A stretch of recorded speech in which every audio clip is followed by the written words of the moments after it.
Olá, seja muito bem-vindo de volta ao meu canal, seja muito bem-vindo de volta ao Clube Full Stack. O assunto desse vídeo é um assunto que eu particularmente gosto pra caramba, que é sobre como aprender. Não interessa se é programação ou o que quer que seja, eu gosto pra caramba do assunto de como aprender.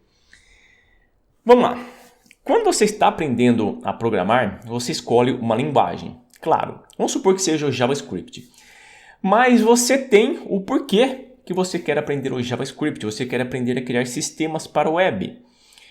Agora fala para mim o seguinte, que sentido faz, de verdade, fala para mim, que sentido faz você querer aprender o JavaScript para poder criar sistemas para o web, mas você vai aprender assistindo tutoriais de como criar o seu... Como que é o nome daquele jogo? Do Tic-Tac-Toe lá, o jogo da velha, o do passarinho que fica pulando, o da forca, enfim. Que sentido faz você querer aprender uma linguagem para criar sistemas para a web, sendo que você está aprendendo a criar o seu Flappy Bird, criar o seu o jogo da velha, forca, enfim, qualquer tipo de jogo. Não faz sentido nenhum, não entra na minha cabeça isso, de verdade, não entra na minha cabeça. E o que eu vou falar para você nesse vídeo não é vozes da minha cabeça. Estou embasado aqui, ó. O Ultra Aprendizado, deixa eu ver se está focando aqui certinho. Ultra Aprendizado, do Scott Young. Esse livro eu já recomendei várias vezes para você aqui no canal. Eu vou mostrar para você uma coisa aqui, ó, na tela. Eu tenho o Kindle aberto.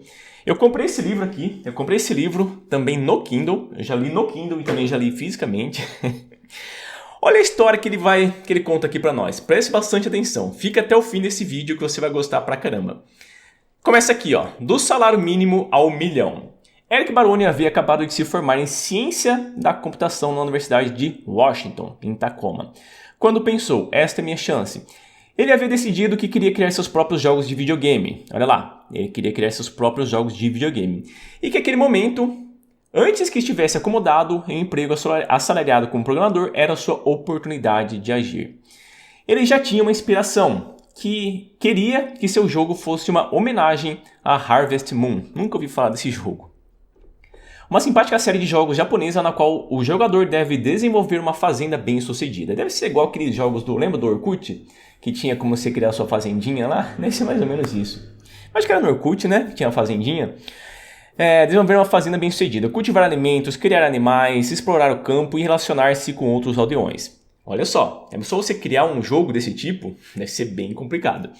Eu adorava aquele jogo, disse ele, lembrando sua experiência com a série quando era criança. Mas ele podia ser muito melhor, ele falou. Eric sabia que se não colocasse sua própria ideia em prática, aquela versão melhorada nunca se tornaria realidade. Desenvolver um jogo de videogame bem sucedido comercialmente não é fácil. As empresas de jogos top de linha têm orçamento de centenas de milhões de dólares e empregam milhares de pessoas na criação e seus títulos mais importantes. Os talentos utilizados são igualmente amplos. O desenvolvimento demanda programação, claro, artes visuais, composição musical, roteiro, design de jogos e dezenas de outras habilidades, dependendo do gênero e do estilo de jogo. Olha só o que ele está falando aqui. Os talentos utilizados são igualmente amplos. O desenvolvimento demanda programação, artes visuais, composição musical, roteiro, design de jogos e dezenas de outras habilidades. Então ele tem que aprender tudo isso, se ele quiser criar o seu próprio jogo. A amplitude das habilidades necessárias torna o desenvolvimento de jogos muito mais difícil para equipes pequenas do que outras áreas criativas como música, literatura ou artes visuais. Mesmo desenvolvedores independentes altamente talentosos costumam ter que colaborar com outras pessoas para abranger todas as competências necessárias. No entanto, Eric Baroni decidiu trabalhar em seu jogo completamente sozinho. Ele quer criar esse jogo sozinho. Olha que loucura. Quer dizer, loucura entre aspas, né? A decisão de fazer isso veio do comprometimento com uma ideia e da autoconfiança incansável de que seria capaz de finalizar o jogo. Gosto de ter controle completo sobre minha própria ideia, explicou ele, acrescentando que seria impossível encontrar pessoas com a mesma cabeça que ele, que é obcecado por isso. A respeito do design. Entretanto, essa escolha significava que ele teria de se tornar proficiente em programação de jogos, composição musical, pixel art, design de som e roteiro. Ele tem que aprender tudo isso. Mais do que um projeto de criação de um jogo específico, a Odisseia de Baroni englobaria dominar cada aspecto do design de jogos como um todo. Pixel art era seu ponto mais fraco. Esse tipo de criação remonta à era inicial dos videogames, quando renderizar gráficos em computadores lentos era um processo difícil. Pixel art não é feito com linhas fluidas e texturas fotorrealistas. Em vez disso, uma imagem atraente precisa ser criada posicionando pixels. Deve ser difícil pra caramba isso aqui. Os pontos coloridos que formam os gráficos computacionais, um por vez, meu Deus. Um trabalho difícil e meticuloso. Um artista desse estilo deve transmitir movimento, emoção e vida a partir de uma grade de quadros coloridos. Baroni gostava de rascunhar e desenhar, mas aquilo não havia preparado para a dificuldade que enfrentaria. Ele precisava aprender essa habilidade totalmente do zero. Que nem você está querendo aprender a programar JavaScript ou PHP ou o que seja do zero. Desenvolver sua capacidade artística ao nível comercial não foi fácil. Eu devo ter refeito... Essa parte é importantíssima. Eu devo ter refeito a maior parte dos desenhos de 3 a 5 vezes, disse ele. Refiz cada personagem pelo menos 10 vezes. Olha o que ele está falando. Refiz cada personagem pelo menos 10 vezes. Então, quando você está aprendendo a programar, não reclama. Não reclama quando você tem que refazer muitas coisas. Ele está refazendo um personagem que deve ser difícil pra caramba, no mínimo 10 vezes. A estratégia de Baroni foi simples, mas eficaz. Ele praticou... Olha essa parte. Ele praticou trabalhando diretamente nos gráficos que queria usar no jogo. Ele praticou. Olha o que ele está falando. Praticou trabalhando diretamente nos gráficos que queria usar no jogo. Ele não praticou tentando aprender um sistema de login. Ele não praticou criando um formulário. Ele não praticou criando um CRUD, alguma coisa assim. Ele praticou no que ele queria desenvolver. Ele praticou trabalhando diretamente nos gráficos que queria usar no jogo. Criticava o próprio trabalho e o comparava com obras que admirava. Tentei decompô-las cientificamente, explicou ele. Perguntava a mim mesmo, por que gosto disso? Por que não gosto daquilo? Quando olhava o trabalho de outros artistas, ele complementava a prática lendo a teoria de pixel art e assistindo a tutoriais que preenchessem as lacunas de conhecimento. Que nem você. Provavelmente você assiste tutoriais e você também lê bastante a respeito do que você está aprendendo. Mas o mais importante é praticar o que você quer desenvolver. Se você quiser criar sistemas para o web, pratique criando sistemas para o web. Não pratique criando um Flappy Bird, criando um jogo da velha, criando um clone do Netflix. Para que você vai querer criar um clone do Netflix, criar um clone do Trello? Pratique criando o que você quer desenvolver, o seu foco. Ele complementava a prática lendo a teoria de pixel art e assistindo tutoriais para encher essa lacuna de conhecimento. Quando se deparava com uma dificuldade, ele a analisava. Eu me perguntava, que meta quero alcançar? Olha lá, que meta eu quero alcançar? Então, como posso chegar lá? Em certo ponto do trabalho, sentiu que as cores do jogo estavam entediantes e sem graça. Queria que elas saltassem da tela. Olha lá, ele começou a desenvolver as coisas. Ele já começava a fazer algumas coisas legais, mas só que ele queria ir além. Queria fazer coisas a mais, que nem você. Não é que você está aprendendo a programar, criar sistemas para a web, você cria, vamos supor, utilizando o exemplo do login. Cria um sisteminha de login, mas você tem que querer ir a mais. Sei lá, faz uma validação um pouquinho diferente, faz uma coisa a mais. Tenta sempre se puxar para frente. Não sei se existe isso para frente. Se existe isso, se puxar para frente. Mas tenta sempre se exigir cada vez mais. Então, como posso chegar lá? Em certo ponto, o trabalho queria que ela saltasse da tela. Tá. Então, pesquisou teoria das cores. Nossa, teoria das cores, meu Deus. Estudou ostensivamente outros artistas para descobrir como usavam as cores para tornar seus trabalhos visualmente interessantes. O pixel art era apenas uma das áreas que Baroni precisava dominar. Apenas uma das áreas. Olha só o tanto que esse cara teve que aprender. Ele também compôs toda a música do jogo. E como você acha que ele compôs a música do jogo? Como que você acha que ele aprendeu a compor a música do jogo? Ele não foi querendo, aprender a compor uma música de qualquer outra coisa. Ele foi praticando compor música do jogo. Ele não praticou compor música de outra coisa. Ele também compôs toda a música do jogo, refazendo-a do início mais de uma vez para ter certeza de que atingiria sua expectativa elevada. Então a expectativa dele era sempre ali, ó. O sarrafo era sempre ali no alto. Você também tem que fazer isso, o sarrafo tem que ser ali. Seções inteiras de mecânica do jogo foram desenvolvidas e jogadas fora porque não atingiram seus padrões rigorosos. Nossa. Esse processo de praticar diretamente e refazer o trabalho lhe permitiu tornar-se cada vez melhor em cada aspecto de design e jogo. Pronto, olha aqui, ó.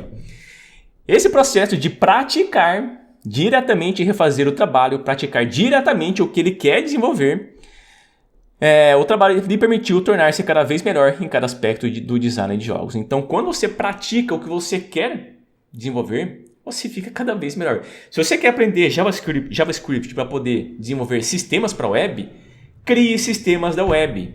Eu sei que é óbvio falar isso, mas parece que, sei lá, muitas pessoas não entendem isso.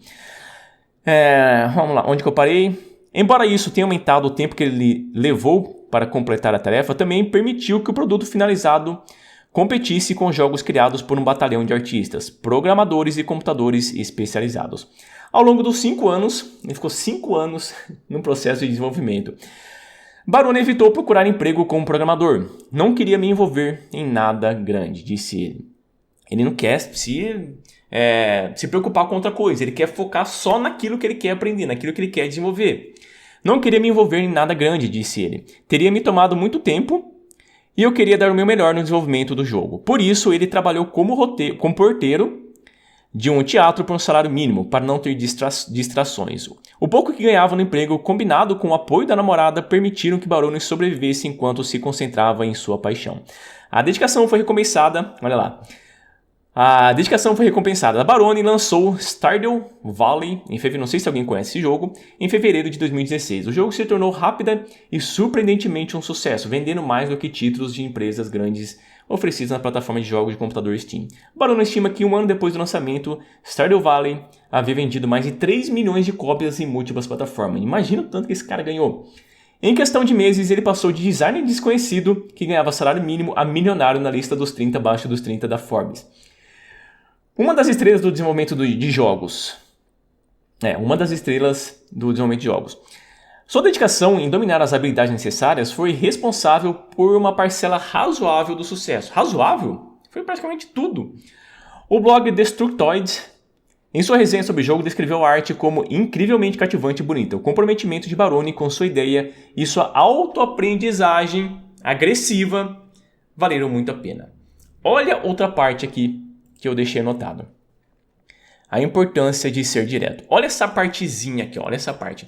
A prática direta é aprender de maneira intimamente ligada à situação ou ao contexto em que você deseja usar a habilidade. Pronto, encerrei o meu caso. Quando você está aprendendo JavaScript para criar sistemas para a web, qual que é o contexto ligado à sua situação atual? O contexto é você aprender o JavaScript para criar sistemas para a web. Então, o que você tem que fazer? Criar sistemas para a web. Eu sei que os primeiros sistemas vão ser ruins, vão ser nada legais, mas eu te garanto que se você praticar pra caramba, que nem aquele cara, olha a história do cara que eu acabei de contar pra você. O cara ficou 5 anos. Se você ficar 6 meses praticando, eu te garanto que você domina a linguagem e domina o desenvolvimento da web, cara, tranquilamente. Então é o seguinte, se você está aprendendo PHP e JavaScript para criar sistemas para a web, para agora. Para de ficar procurando como criar jogos disso, como criar um clone do Netflix, do Trello, essas coisas. Só crie sistemas para a web. Por que você acha que aqui no meu canal eu crio sistemas, por exemplo, MVC, um atrás do outro. Crio sistemas, outros tipos de sistemas. Porque além de eu melhorar como programador, você assistindo os cursos, as aulas que eu crio, você vai ficar melhor também. Por quê? Se sua meta é criar sistemas para a web, eu estou dando para você. Pronto. Pega o que eu estou mostrando para você e recria. Recria o que eu estou mostrando para você. Pronto, imita o que eu estou mostrando para você. Depois você vai melhorando aos poucos, vai melhorando. Mas recria o que eu estou mostrando para você, pelo amor de Deus. Para de ficar indo atrás de tutoriais que não fazem sentido para você. Sendo sincero, se eu for hoje querer criar um jogo daquele jogo da velha, se eu for tentar criar hoje, eu sei que eu não vou conseguir rapidamente. Por quê? Porque não é o meu foco e para mim tudo bem. Muitas pessoas acabam ficando meio que Não é síndrome do impostor, é meio que achando que não sabe nada, porque ela focou o aprendizado dela em uma área, mas só que uma outra área, relacionado também com a linguagem que ela trabalha, ela não domina, ela fala, putz, eu não sei nada. Não! Para programar jogos com JavaScript, você vai utilizar umas coisas. Para o desenvolvimento para web, outras coisas. Você vai utilizar, claro, a mesma estrutura da linguagem, mas só que utilizar em outro contexto. E se eu for aprender hoje, criar um jogo usando JavaScript, eu sei que não vai ser a mesma coisa de criar um sistema para web. E tudo bem, tudo bem. Se você não souber criar um jogo, mas souber criar um sistema para web, ser foda para criar um sistema para web, e o seu foco é esse, você está ganhando dinheiro com isso, tudo bem você não saber criar um jogo. Tudo bem, sem problema nenhum. Eu não sei criar um jogo. Se eu for querer criar um jogo hoje, eu não sei. Se eu for criar aquele Flappy Bird lá, aquele negócio de passarinho que fica pulando, eu não sei. Eu não sei como criar aquele caninho verde, aquele passarinho pulando, eu não sei nada disso. E para mim não interessa. Meu foco é criar sistemas para a web. Veja aqui no meu canal, é só aula, atrás de aula, atrás de aula, atrás de aula, criando sistemas para a web. Sempre criando sistemas para a web, sempre projetos práticos criando sistemas para a web. Então para hoje de focar em coisas que não fazem sentido para você hoje. Mas se o seu foco for aprender a criar jogos, vai em frente. Se o seu foco for querer aprender a criar clone, criar clone do Netflix, vai em frente, cria. Mas eu te recomendaria a focar o seu aprendizado criando o que você está querendo aprender. Quer aprender sistema para web? Cria sistema para web. Eu vou te falar uma coisa. Na hora que você está criando seus primeiros sistemas, você vai errar pra caramba, vai criar coisa ruim pra caramba, mas o seu aprendizado vai vir dos seus erros. Por quê? Porque você vai errar e vai procurar a solução. Vai errar e vai procurar a solução. E na hora que você procura a solução, uma coisa mágica acontece. Você aprende o que você está querendo procurar, o que você está procurando, mas só que você aprende também a procurar. Se tiver algum erro hoje no meu código, eu já sei como procurar. E eu acho muito rapidamente. Isso vem da onde? Da experiência. Da experiência de procurar coisas relacionadas com o que eu quero aprender, com o meu foco, que é criar sistemas para a web. Espero que esse vídeo tenha te ajudado, tenha te dado uma orientação, tenha te dado um norte. E valeu, um abraço.